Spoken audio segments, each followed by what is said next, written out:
Hello, എന്തൊക്കെയുണ്ട്? സുഖമല്ലേ? അപ്പോൾ നമ്മുടെ ചെറുക്കൻ്റെ ചോറൂണാണ് ഇന്ന്. അടുത്തുള്ള ഹരിപ്പാട് സുബ്രഹ്മണ്യ സ്വാമി ക്ഷേത്രത്തിലാണ് കേട്ടോ. അപ്പം ഞങ്ങളെല്ലാവരും റെഡിയായി പോവാണ്. ബാക്കിയുള്ള വിശേഷങ്ങൾ വീഡിയോയിൽ കാണാം. പായസമരുളുകയായി രസമോടെ നുണയുകയായി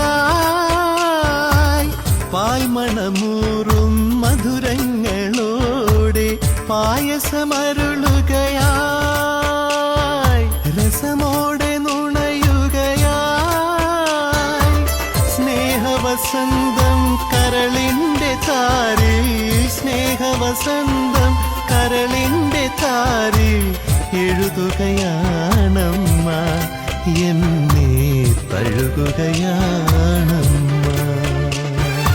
അപ്പോൾ നമ്മുടെ സുക്കുവിൻ്റെ ചോറൂണും തുലാഭാരം എല്ലാം കഴിഞ്ഞു കേട്ടോ. അപ്പോൾ ഞങ്ങൾ കുറച്ച് ഫോട്ടോസും കാര്യങ്ങളൊക്കെ എടുത്തിട്ട് നേരെ വീട്ടിലോട്ട് പോകണം. അപ്പോൾ ഇന്നത്തെ വിശേഷങ്ങൾ ഇത്രയുള്ളൂ. നാളെ കാണാം. Tata, bye bye.